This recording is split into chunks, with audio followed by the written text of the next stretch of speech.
There's no way home, and I have no mercy.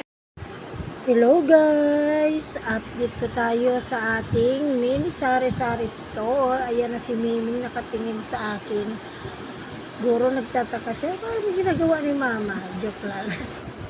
Update lang po tayo guys sa ating bagong items na tumaas. Ayan po ay ang Sunrocks at ang Surf Powder.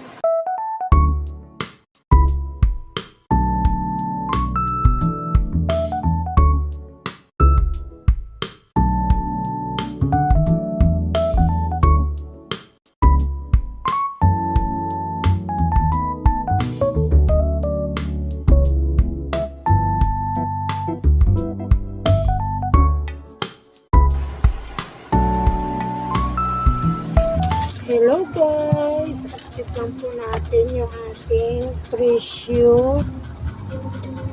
May mga pailan-ilan pong tumaas. Ito po guys. Kakabili lang po nito kahapon.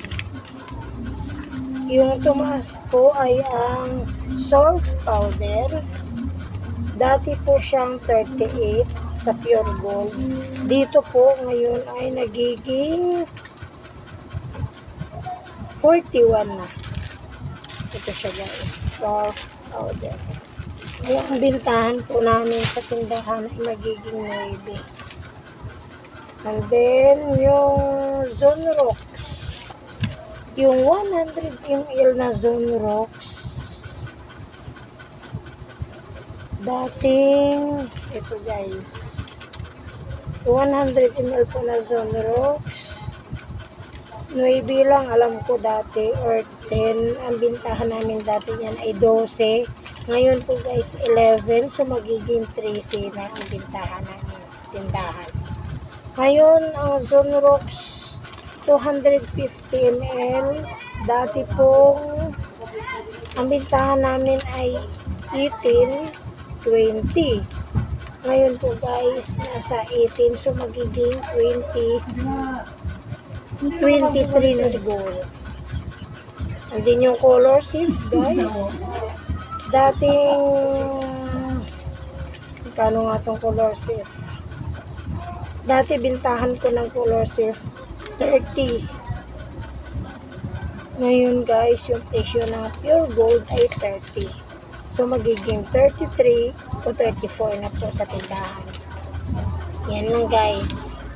Kaya medyo minsan mahirap mag-explain sa customer kung bakit tumaas, kung bakit tinaasan. Siyempre guys, kailangan din naman namin may tubo. Lalo na namumuhunan lang din kami.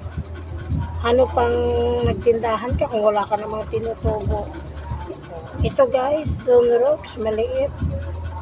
Baka 30 na po ito. Ngayon, no choice. Kailangan namin magtaas. Kailangan ko pong magtaas, guys. Ha? Siyempre, hindi ko na kailangan na mag-explain, ganyan-ganyan. Mismo siguro sila, alam ko naman nilang tumaas yan. Dahil, siyempre, hindi lang naman din ako yung tumaas. Do lahat naman ng tindahan dito tumataas. Kung ayaw nila sa presyo ko, okay naman. Kasi hindi sila pumili sa akin. Wala namang problema yun. Yan lang guys. Bye-bye.